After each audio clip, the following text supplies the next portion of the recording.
મિત્રો, હવે આપણો ધોરણ 11ના પ્રકરણ 2ના ઉદાહરણના અને સ્વાધ્યાયના દાખલા જે અગત્યના છે કે જે આગળ આપણે 12મા ધોરણમાં પણ કામ લાગે એવા છે, એવા દાખલાઓની સમજૂતી જોઈએ. મિત્રો, ઉદાહરણ 1ની અંદર એવું કહ્યું છે કે 1 ડિગ્રી 1 મિનિટ અને 1 સેકન્ડ આ બધાને આપણે રેડિયનમાં ફેરવવાનું છે. બરાબર? તો રેડિયનમાં કઈ રીતના ફેરવાય એ આપણે જોઈએ. હવે રેડિયનમાં ફેરવવા માટે પહેલાં તમને એક આ જે ડિગ્રી ને રેડિયન વચ્ચેનો ને બધો સંબંધ જે રહ્યો એ આવડતો હોવો જોઈએ. તો આપણે એ જોઈએ. પહેલું દેખો, 180 ડિગ્રી બરાબર પાઈ રેડિયન થાય. બરાબર? આ તમારે યાદ જ રાખી દેવાનું છે. અમે જે કૌંસમાં લખેલું રહીએ. બીજો એક સંબંધ છે, 1 ડિગ્રી બરાબર 60 મિનિટ. આ દર એક લીટી ઊભી દોરેલી છે એને મિનિટે કહેવાય અને કળાઈ કહેવાય. બરાબર? અને એ જ પ્રમાણે 1 મિનિટ બરાબર 60 સેકન્ડ અથવા એને વિકળા પણ કહેવાય. બરાબર? આ સંબંધ તમને આવડવું જોઈએ તો આ દાખલો તમને આવડી જાય. ફરીથી 180 ડિગ્રી બરાબર કેટલા થાય? પાઈ રેડિયન. 1 ડિગ્રી બરાબર 60 મિનિટ અને 1 મિનિટ બરાબર 60 સેકન્ડ થાય. હવે પહેલો જોઈએ કે આ ત્રણ આપણને જવાબ પૂછેલા છે. 1 ડિગ્રી બરાબર કેટલા રેડિયન, 1 મિનિટ બરાબર કેટલા રેડિયન અને 1 સેકન્ડ બરાબર કેટલા રેડિયન. આ આપણો ઉદાહરણ 1નો પ્રશ્ન જે રહ્યો એની અંદર આટલું માગ્યું છે. તો આપણે ઉપર જઈએ તો એ સંબંધ જોઈએ કે 180 ડિગ્રી બરાબર પાઈ રેડિયન થાય. બરાબર? ઉપર હતું તો 1 ડિગ્રી બરાબર કેટલા થાય? તો આપણે ચોકડી ગુણાકાર કરીને જે રીતના મેળવતા હતા એ તો શું થશે કે 1 ડિગ્રી બરાબર આ 1 ગુણ્યા પાઈ એટલે પાઈ અને આ રહે ભાગ્યા 180. બરાબર? આ તમારે એક સંબંધ આ પણ યાદ રાખવાનો. આ જે રહ્યું એ તમારે ગમે તે ડાયરેક્ટ એનો ઉપયોગ કરવો હોય તો કરી શકો. તો 1 ડિગ્રી બરાબર કેટલા થાય? પાઈ ભાગ્યા 180 રેડિયન. હવે પાઈ બરાબર આપણે જાણીએ છીએ કેટલા થાય? 3.14 ભાગ્યા 180. એટલે તમે એનું સાદું રૂપ આપશો તો તમારો જવાબ કેટલો આવશે? 1.745 ગુણ્યા 10⁻² રેડિયન. એટલે આ તમને જે પહેલો પ્રશ્ન પૂછેલો હતો એ આ એનો જવાબ મળે. હવે બીજો બી, એની અંદર મિનિટની વાત કરેલી છે તો આપણે મિનિટનો સંબંધ લઈએ. દેખો, અહીંયા આગળ આપેલું હતું કે 1 ડિગ્રી બરાબર 60 મિનિટ. તો 60 મિનિટ બરાબર 1 ડિગ્રી લખાય. તો આપણે એને ઉલટું લખ્યું કે 60 મિનિટ બરાબર 1 ડિગ્રી. માટે 1 મિનિટ બરાબર કેટલું થશે? તો 60 ભાગાકારમાં જતું રહેશે. અહીંયા આગળ આપણે જે કર્યું એ પ્રમાણે અહીંયા આગળ આપણે જોઈએ તો 1 મિનિટ બરાબર કેટલા થાય? 1/60 ડિગ્રી. બરાબર? હવે ડિગ્રી કાઢવું હોય તો અહીંયા આગળ આપણે આનો ઉપયોગ કરવાનો છે. 1 ડિગ્રી બરાબર પાઈ ભાગ્યા 180 થાય. તો ડિગ્રી જે હતું એ કાઢીએ તો 1/60 તો હતું જ અને ડિગ્રીની જગ્યાએ શું લખ્યું આપણે? પાઈ ભાગ્યા 180. તો આવા રેડિયન થઈ ગયું. આ શું થઈ ગયું? રેડિયન. માટે હવે જોઈએ તો 1/60 આ પાઈની જગ્યાએ 3.14 મૂક્યો, 180 એમને એનું સાદું રૂપ આપશો તો 0.029 ગુણ્યા 10⁻². આવશે. હવે અહીંયા આગળ આપણે જોઈશું તો આ સાદું રૂપ એટલે 2.9 થશે. 2 જમણી બાજુ ખસે તો 2.9 ગુણ્યા 10⁻⁴ રેડિયન થાય. આ રેડિયનમાં જવાબ આવી ગયો. એવું સેકન્ડ માટેનું તો દેખો, આગળ જોઈ ગયા હતા કે 1 મિનિટ બરાબર 60 સેકન્ડ. તો એને ઉલટું લખીએ તો 60 સેકન્ડ બરાબર 1 મિનિટ થાય. તો 1 મિનિટ બરાબર કેટલું? તો આપણે ભાગાકારમાં લખી દેવાય ડાયરેક્ટ. તો 1 સેકન્ડ બરાબર 1/60 મિનિટ થાય. બરાબર? આગળ આપણે જે પ્રમાણે કરીએ. હવે આ મિનિટ છે એને ડિગ્રીમાં ફેરવવું હોય તો અહીંયા આગળ દેખો, મિનિટને ડિગ્રીમાં ફેરવો તો કેટલા વડે ગુણવા પડે? 1/60. તો દેખો અહીંથી આ મિનિટ મેં કાઢી નાખ્યું તો એની જગ્યાએ મેં વધારાનું શું મૂક્યું? 1/60 ડિગ્રી મૂકી દીધું. એટલે બીજા અર્થની અંદર 1 સેકન્ડ બરાબર કેટલા થાય? 1/3600 ડિગ્રી થાય. દેખો, આ બધા સંબંધો તમારે યાદ રાખવાના. અહીંયા આગળ આપણે જોઈ જાય કે મિનિટ અને ડિગ્રી વચ્ચેનો સંબંધ 1 મિનિટ બરાબર 1/60 ડિગ્રી થાય. એ જ પ્રમાણે 1 સેકન્ડ બરાબર કેટલું થાય? 1/3600 ડિગ્રી થાય. હવે કિંમત મૂકીએ તો 3600 હતા એમને એમ લખી દીધા, અને ડિગ્રીની જગ્યાએ હમણાં ઉપર જેમ પાઈ ભાગે 180 લખ્યું હતું એમ લખી દીધું, અને સાદું રૂપ આપશો તો તમને જવાબ 4.84 × 10⁻⁶ રેડિયન મળશે. મિત્રો હવે આપણો ઉદાહરણનો ત્રીજો દાખલો જોઈએ. તમારી જોડે બુક હોય તેમાં રકમમાં જોજો, એની અંદર એવું કહ્યું છે કે આ પૃથ્વી છે, આ વ્યાસ છે, અને આ એ અને બી બિંદુ વ્યાસના અંતે આવેલા બિંદુ એટલે એને વ્યાસાંત બિંદુઓ કહેવાય. એ વ્યાસાંત બિંદુ વચ્ચેનું અંતર એટલે કે પૃથ્વીનો વ્યાસ જે રહ્યો એનું માપ 1.276 × 10⁻⁷ મીટર રકમમાં આપણને આપી દીધેલું છે. હવે જો ચંદ્ર ઉપરથી આ બે વ્યાસાંત બિંદુઓને જોવામાં આવે ને તો આ એક કિરણ અને આ બીજું કિરણ, એ બે કિરણ ચંદ્ર આગળ જે ખૂણો બનાવે છે એ ખૂણાનું માપ 1 ડિગ્રી અને 54 મિનિટ આપેલું છે.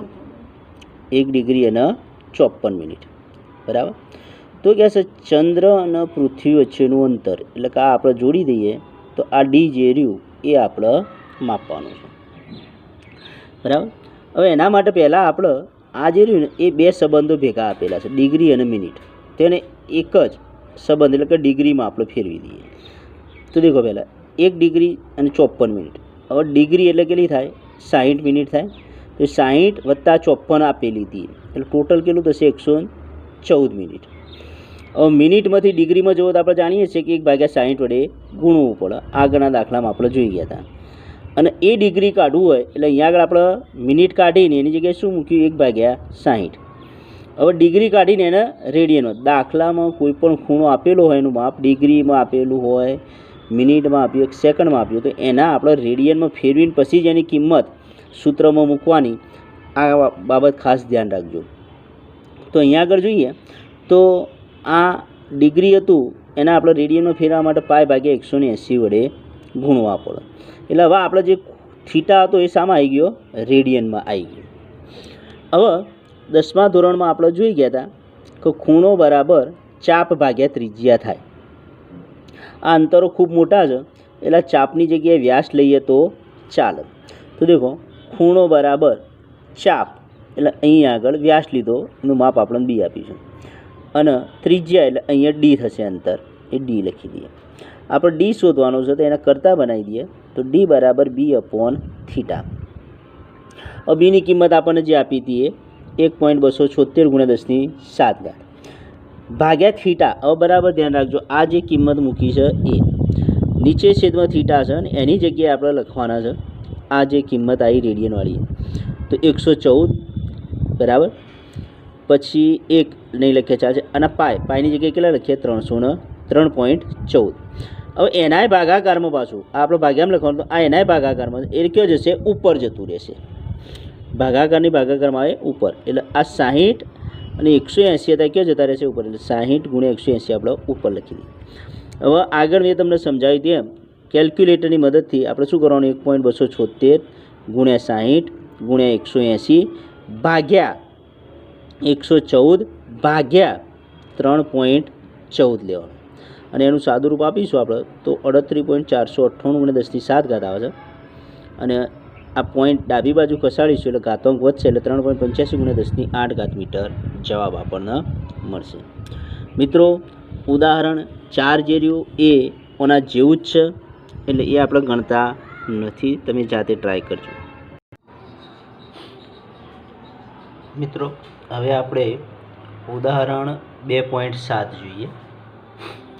તો 2.7ની અંદર રકમમાં એવું કહે છે કે એક સાદું લોલક છે, એ સાદા લોલકનો આવર્તકાળ માપવા માટે 5 અવલોકન લેવામાં આવે છે.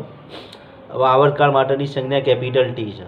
તે પોચે અવલોકનોને આપણે અલગ અલગ નામ આપી દઈએ, T1, T2, T3, T4 અને T5, અને એનો માપ મેં જે રકમમાં આપેલો છે એ પ્રમાણે લખી દીધો. આ પાછળ એસ એ સેકન્ડનો છે, એકમ, બરાબર.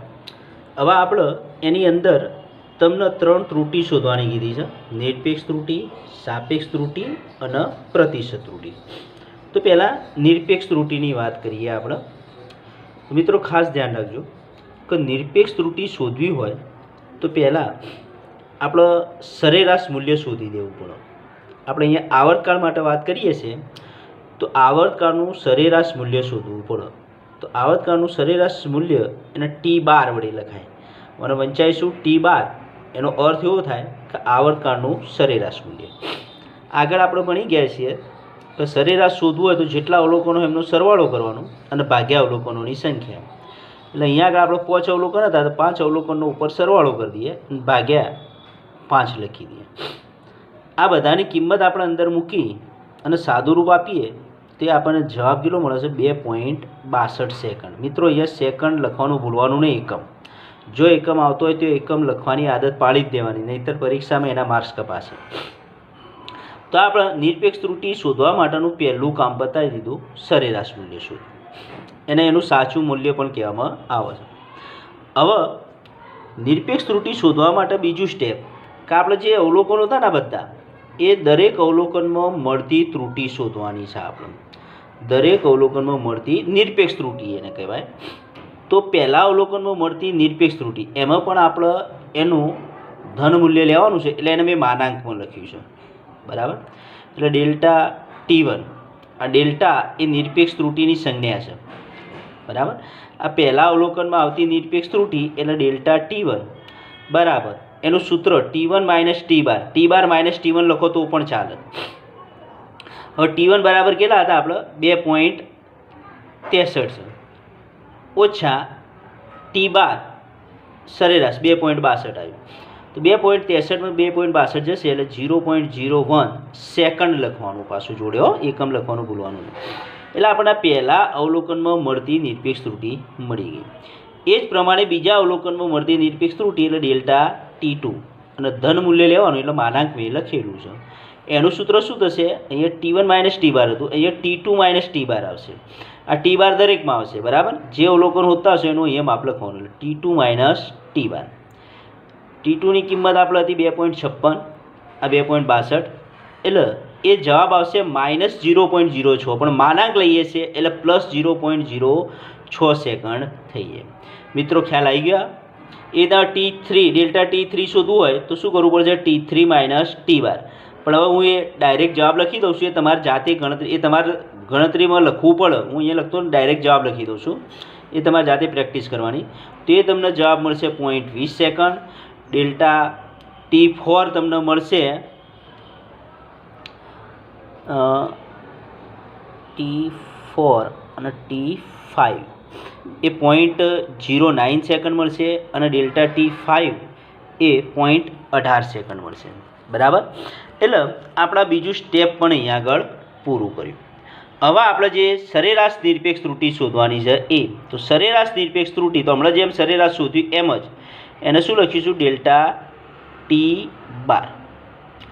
નિરપેક્ષ ત્રુટિ એટલે ડેલ્ટા અને સરેરાશ એટલે T બાર. તો એમાં દરેક અવલોકનો જે હતા ત્રુટિઓના એનો આપણે સરવાળો કરીશું અને અવલોકનની સંખ્યા 5. આ બધા જે અવલોકનોની કિંમતો મૂકી શોધી અહીંયા મૂકી દઈશું, ભાગ્યા 5 કરીશું એટલે આપણને સરેરાશ નિરપેક્ષ ત્રુટિ કેટલી મળશે? 0.11 સેકન્ડ, બરાબર મિત્રો. હવે આ ત્રુટિ શોધી એનો ફાયદો શું? તો દેખો, ત્રુટિ સાથે આપણે અવલોકન લખવાનું છે અથવા તો રીડિંગ લખવાનું હોય તો ત્રુટિ સહિત આવર્તકાળ આપણે દર્શાવો તો આ રીતના લખાય, બરાબર. T બરાબર T બાર. T બાર આપણે સાચું માપે કહેવાય તો સરેરાશમાં, પ્લસ જે સરેરાશ નિરપેક્ષ ત્રુટિ શોધી એ એટલે કે ડેલ્ટા T બાર આપણે લખી દઈશું, બરાબર. એની કિંમત મૂકીએ તો 2.62 અને અહીંયા આગળ પ્લસ માઇનસ આવશે, ±0.11 સેકન્ડ. અહીં પણ એકમ લખવાનું ભૂલવાનું નહીં. તો આ ત્રુટિ સાથે આપણે જે અવલોકન લખવાનું છે એની વાત થઈ. હવે બીજો જે હતો એ સાપેક્ષ ત્રુટિ. તો સાપેક્ષ ત્રુટિ માટેનું સૂત્ર આ રીતનું છે, આપણે થિયરી બની ગયા કે જે સરેરાશ નિરપેક્ષ ત્રુટિ આવી એ અને ભાગ્યા જે સાચું મૂલ્ય એટલે કે જે સરેરાશ મૂલ્ય હતું એ બેનો ભાગાકાર કરવાનો. સરેરાશ નિરપેક્ષ ત્રુટિ 0.11 આવી અને આપણને સરેરાશ મૂલ્ય કેટલું હતું? 2.62 અને એનું સાદુરૂપ આપીશું તો 0.042 આવશે. મિત્રો ખાસ ધ્યાન રાખજો, સાપેક્ષ ત્રુટિના એકમ ના હોય, કારણ કે આ ઉપર ડેલ્ટા ટી બાર એનો એકમ સેકન્ડ હતો, નીચે ટી બાર એનો એકમ સેકન્ડ હતો. સેકન્ડ ઉડી જશે એટલે એકમ આવે નહીં. આ ખાસ ધ્યાન રાખજો. હેતુલક્ષી પ્રશ્નમાં કોઈ જગ્યાએ પૂછાય તો અથવા બીજી જગ્યાએ ગણતરી કરતા હોય તો આગળ એકમ ભૂલથી લખી દેતા નહીં. બરાબર. હવે પ્રતિશત ત્રુટિ. તો પ્રતિશત ત્રુટિનું સૂત્ર છે કે સાપેક્ષ ત્રુટિ ગુણ્યા 100%. એટલે ઉપર જે સાપેક્ષ ત્રુટિ મળીને એને 100% વડે ગુણી દેવાનું. તો 0.042 ગુણ્યા 100%. એટલે 2 છે એટલે 4.2 થશે. એટલે 4.2% આ એની પ્રતિશત ત્રુટિ. અહીં પણ એકમ આવશે નહીં. મિત્રો હવે આપણે ઉદાહરણ 9 જોઈએ બીજા પ્રકરણનું. તો એમાં તમને એક ઓમના પ્રયોગમાં વોલ્ટેજ એટલે કે વિદ્યુત સ્થિતિમાન માપવામાં આવે છે.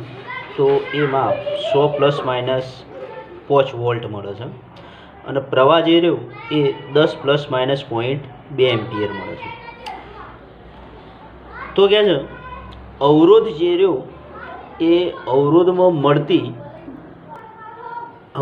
મળતી પ્રતિશત ત્રુટિ આપણે શોધવાની છે. પ્રતિશત ત્રુટિ એટલે સાપેક્ષ ત્રુટિ ગુણ્યા 100 આ આપણે શોધવું. એટલે પહેલી સાપેક્ષ ત્રુટિ શોધવી પડે. તો આપણી જોડે ઓમના નિયમનું સૂત્ર છે કે R = V/I. તો એની સાપેક્ષ ત્રુટિ. હવે આપણે ગુણાકાર ભાગાકારની અંદર સાપેક્ષ ત્રુટિ એ દરેક ભૌતિક રાશિ જે હોય એની સાપેક્ષ ત્રુટિના સરવાળા જેટલી મળે એ નિયમ છે. એ આગળ આપણે થિયરી ભણીએ. તો અહીંયા આગળ જોઈએ તો ડેલ્ટા R/R બરાબર ડેલ્ટા V/V વત્તા આ ભાગાકારમાં એટલે માઇનસ નહીં લખવાનું, એ પ્લસ જ આવે. ગુણાકાર હોય તોય પ્લસ આવે, ભાગાકાર હોય તોય પ્લસ આવે. ડેલ્ટા I/I બરાબર. હવે આપણને જે આ માપ આપ્યું હતું ને એના અંદરથી ડેલ્ટા V અને V ડેલ્ટા I અને Iની કિંમતો. તો મિત્રો અહીંયા ધ્યાન રાખજો. આમાં જે પહેલું માપ આપ્યું ને કે જે સરેરાશ માપ, જેને સાચું માપ આપણે કહેતા હતા, એનો V વડે એ આપણે ત્યાં V12 વડે દર્શાવતા હતા, અહીંયા V વડે દર્શાવ્યું. તો એમાંથી જે પહેલું માપ આપેલું એ V કહેવાશે, એ 100 વોલ્ટનું છે. આ બીજું જે રહ્યું એ એની નિરપેક્ષ ત્રુટિ છે, એટલે કે ડેલ્ટા V બરાબર 5 વોલ્ટ. એ આપણે ઓના આધારે લખી દે. એવું ઓના ઉપરથી જોઈએ તો પહેલું રહ્યું શું આવશે? I આવશે. I બરાબર 10 એમ્પિયર અને એની નિરપેક્ષ ત્રુટિ એટલે કે ડેલ્ટા I એ કેટલું મળશે? 0.2 એમ્પિયર. બરાબર મિત્રો. આ કિંમતો આપણે ઓના આધારે લખી, એ આપણને આવડવું જોઈએ. હવે એ કિંમતો આમાં મૂકીએ તો ડેલ્ટા V/V તો ડેલ્ટા V 5 હતું ભાગ્યા 100, 0.2/10. એટલે આનું સાદું રૂપ કેટલું થશે? 0.05 અને આ 0.02. એટલે કે સાપેક્ષ ત્રુટિ આપણને આરમાં મળતી સાપેક્ષ ત્રુટિ કેટલી મળશે? 0.07. અહીંયા એકમ આવશે નહીં. હવે પ્રતિશત ત્રુટિ તો ગુણ્યા 100 કરવું પડે. ગુણ્યા 100 કરીએ એટલે આપણને કેટલો જવાબ મળશે? 7%. મિત્રો ઉદાહરણ 2.10 એની રકમ તમે વાંચો તો એની અંદર બે અવરોધો તમને આપેલા છે. એક R1 કે જેનું માપ આપ્યું છે 100 ± 3 અને બીજો 200 ± 4. દેખો અહીંથી આપણે આગળના દાખલામાં કર્યું હતું R1 બરાબર કેટલા લેવાના? 100 અને ડેલ્ટા R1 બરાબર 3 થશે. એટલે આના ઉપરથી R2 બરાબર 200 અને ડેલ્ટા R2 બરાબર કેટલા થાય? 4. હવે આની અંદર એવું કહેલું છે કે આ બે અવરોધોને શ્રેણીમાં જોડીએ અને સમાંતર જોડાણમાં જોડીએ તો નિરપેક્ષ ત્રુટિ જે મળે એ નિરપેક્ષ ત્રુટિ સાથે જવાબ કેટલો મળશે એ આપણે શોધવાનું છે.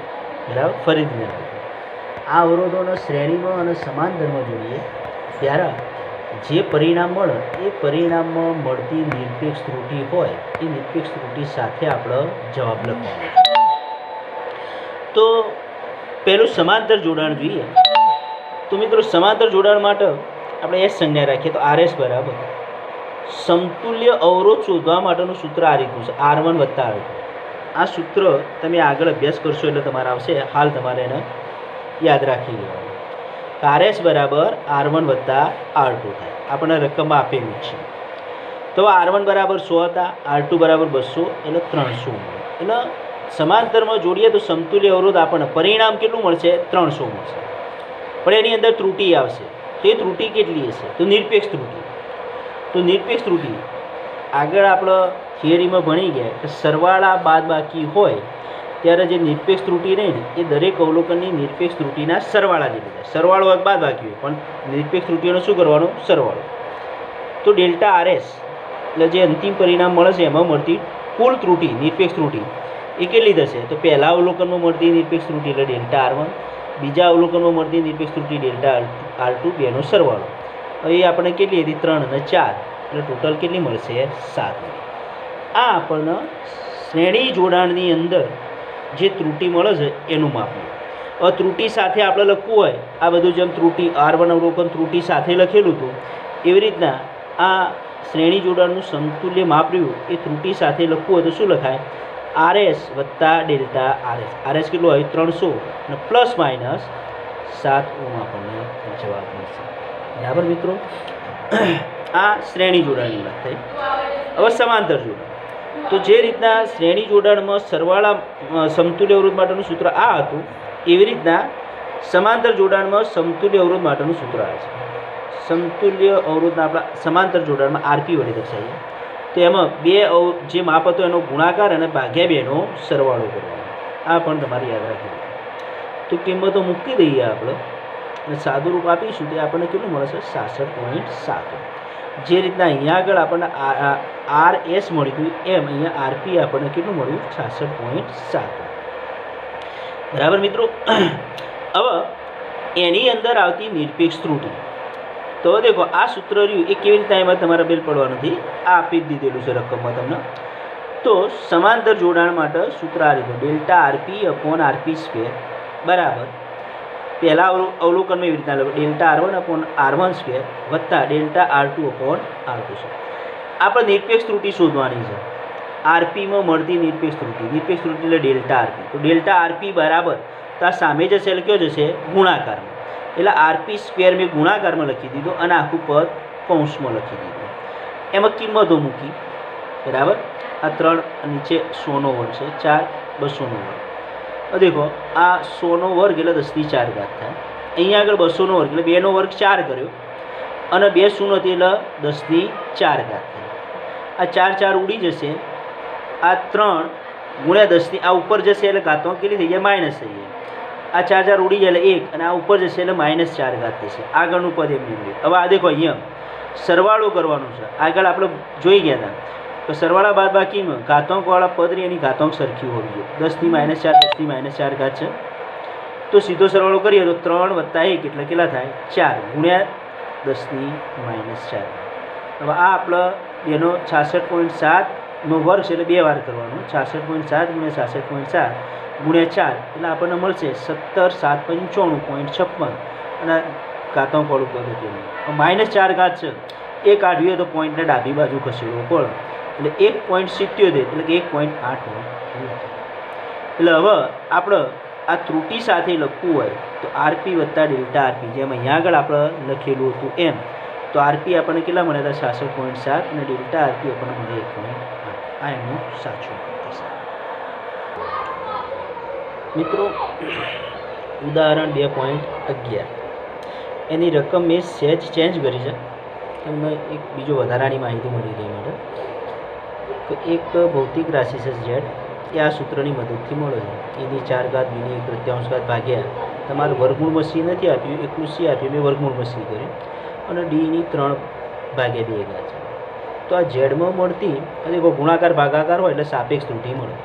તો આપણે એ સાપેક્ષ ત્રુટિ શોધવાની છે.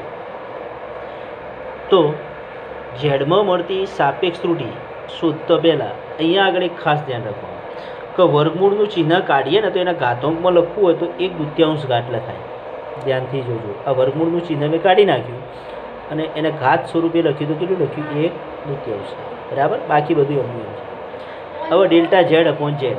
હવે ગુણાકાર ભાગાકાર છે એટલે સાપેક્ષ ત્રુટિ મળે.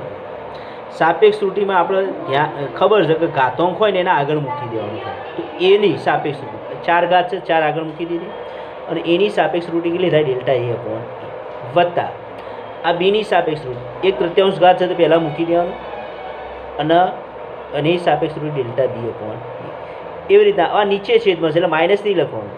ગુણાકાર હોય ભાગાકાર હોય પ્લસ જ આવે. 1/2 ઘાત ડેલ્ટા સી અપોન સી અને એ રીતના ઓની પણ થઈ જશે. જો મિત્રો આપણને ડેલ્ટા એ અપોન એ, ડેલ્ટા બી અપોન બી, ડેલ્ટા સી અપોન સી અને આ ડીની કિંમતો આપેલી હોય તો એ કિંમતો મૂકી અને આપણો અંતિમ જવાબ લાવવાનો, એ આપણે આપ્યું નથી એટલે આપણો જવાબ આટલો થશે. હવે એનાથી આગળનો દાખલો 12મું ઉદાહરણ જોઈએ. તો 12